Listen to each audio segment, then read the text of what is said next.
Mapagpalang araw sa lahat. For today's video, ang re-review po natin ngayon, ito pong Rusi Classic 250i.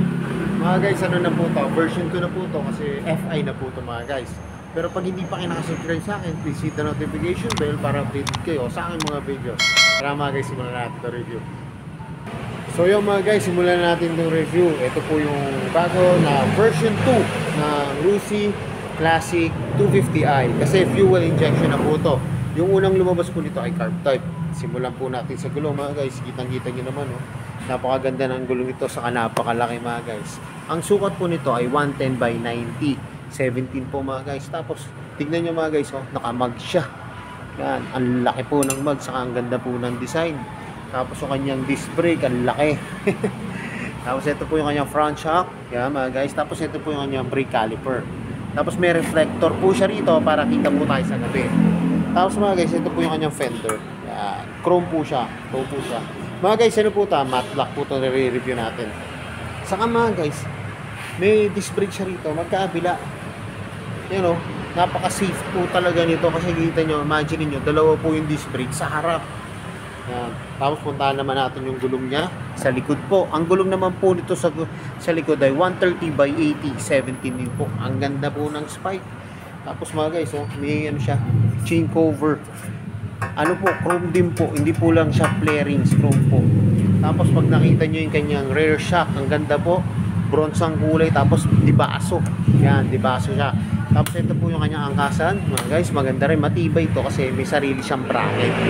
Tapos mga guys, ito po yung kanyang center stand. Glossy na black, pati po kanyang side stand. Glossy po na black. Tapos mga guys, ito po, disc brake na po ang likod nito. Disc brake na po ang likod. Tapos ito po yung kanyang muffler. Laki po. Pero dito lang po yung kanyang heat guard. Yan. Dito lang po yung kanyang heat guard. Tapos ito po yung kanyang taillight. Yan. Bilog po siya na LED. Tapos ito po yung magkabilang signal light. Tapos mga guys, ito yung kanyang grab bar. Ang ganda, classic na classic. Chrome lang po siya. Ayan. Pero plated lang po to mga guys. Tingin ko plated lang to. Tapos mga guys, ito may reflector pa po siya rito. Ayan. Ang ganda. Tapos ito po yung kanyang engine. Ayan mga guys, ito po yung kanyang engine. Music po na nakalagay. Tapos ito po yung kanyang gear pedal. Ayan, ganda. All black po. Tapos may rubber lang po. Tapos may nakalagay po dito, Classic 250i fuel injection. Tapos ito po yung kanyang gas tank. Ang ganda rin po, matte black. Na may decals po siya na silver. Na may emboss po dito na Rusi. Tapos mga guys, mapunta naman tayo sa kanyang headlight. Yan, LED na po yan. Tapos sa kanyang signal light, LED na po mga guys. Tapos sa kanyang manubela. Yan. Lambot po ng kanyang clutch. Tapos ito po yung mga function. Yan. May passing light. May high and low. Signal light. Ito po may busina. Tapos may hazard pa ito mga guys. May hazard siya. Tapos sa kabila may idling. Yan. Park light. At merong push button po. Yan.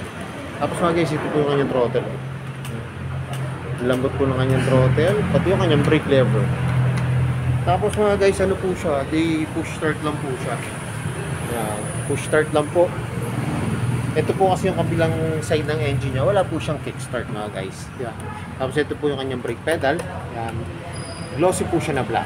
Ganda rin po. Tapos ito po yung kabilang engine. May naka-emboss po na R4 Rusi. Tapos mga guys, ito po yung kanyang upuan. Kulay brown po siya na vintage po ang look niya. Maganda po. Tapos maganda to mga guys. Malaki po kasi. Yan. Kahit na po mayroon kayong backride po, ayos na po. Kasi malaki po yung upuan. Tapos malambot po. Tapos ang ganda nga ho. No? Kasi iba yung kulay. Hindi gaya ng mga lagi natin nakikita na kulay black po yung upuan. So yung mga guys, ito na hinabangan ko. Masasakyan ko na itong Rusi Classic 250i. Yan. Tignan niyo ako mga guys pag nakasakay na ako doon sa motor.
So yun mga guys, nakasakay na ako dito sa Rusi Classic 250i. Mga guys, hindi ko po nabanggit, ito nga po palang gauge panel nito ay digital na po. Hindi lang po natin ma-operate kasi hindi pa po nakakabit yung battery nito. Pero sabi ni Kuya dito sa casa po, ang makikita nyo po dito yung speedometer niya, yung gauge niya, tapos meteor indicator po to. Tapos yung mga signal light po, tapos kung naka high and low po kayo mga guys. Tapos kita nyo naman, yan, komportable yung pinti kasi may curve po siya na para sa ating mga tuhod yan. Saktong-sakto po. Saka kahit matanggal po yung rider, bagay na bagay din po to. Kasi nga po, maganda po yung pagkakaano ng curve ng gas tank na po. Tapos ito po yung kanyang yung upuan po, haba pa po nung para sa back ride. Saka ang lambot po mga guys. Tapos ang lambot po ng kanyang mga clutch. Yan. Tapos yung kanyang manubela, maganda po kasi marami po siyang function na magagamit po. Tama-tama po ito sa mga ganitong klase ng bike. Tapos nakaganda pa po dito, yung nga pong itong ano niya, yung naked handlebar niya po, nakadating sa forma. Parang nga po siyang scrambler po sa personal, yung actual unit pag nakita niyo po. Tapos pag upo niyo po, yung upright po, mga guys. Napaka-komportable. Mga guys, payo ko lang kung gusto niyo ng parang classic look po na parang modified po agad yan. Bakit hindi niyo subukan tignan po itong Rusi Classic 250i? Pagka malapit lang din po kayo dito sa may Binyag, sa may San Antonio, sa may Rusi, pasyalan nyo na po ito mga guys kasi nag-iisang kulay lang to. Ano po siya, matte black. Pero alam ko may isa pa itong labas ng kulay na parang gray po. Pero matte gray naman po yun. So yung mga guys, alam ko ito na yung inaabangan nyo. Magkano ba ngayon itong Rusi Classic 250i? Tara, tignan na natin yung price. So yung mga guys, ito po yung presyo ng Classic 250 Fi. Ang cash price po nito ay 96,000. Pero pag kukunin nyo po siya ng installment, ang kanyang down payment po ay 7,000. Ang kanyang 3 years o 36 months ay 3,840 pesos. Pagka naman po 24 months o 2 years, 5,210 pesos. Pagka po 1 year and 12 months, 9,170 pesos mga guys. Tapos mga guys, ano po ito pagka advance po yung payment nyo o updated po kayo sa bayad, ano po siya, may rebate po siya na 300 mga guys. Yan, kaya ako naghahanap kayo mga guys ng budget po na naka-modified na po. Yan, ayos na, maganda na po na para po siyang scrambler na look. Bakit hindi nyo po itry ito? Yan, yung Rusi Classic 250 Fi version 2 na po to kasi po fuel injection na po to mga guys. Yan. Pasyalan nyo lang po yan dito sa may San Antonio, dito po sa may Binyang para ma-assist po kayo agad.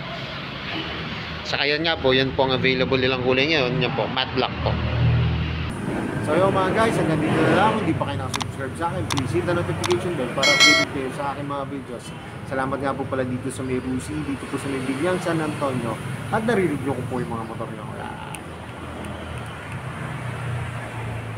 More sales to come. At gaya na lagi sinasabi, ingat po palagi, ride safe always, and God bless po. Malike and share na rin po na aking mga videos. Bye-bye!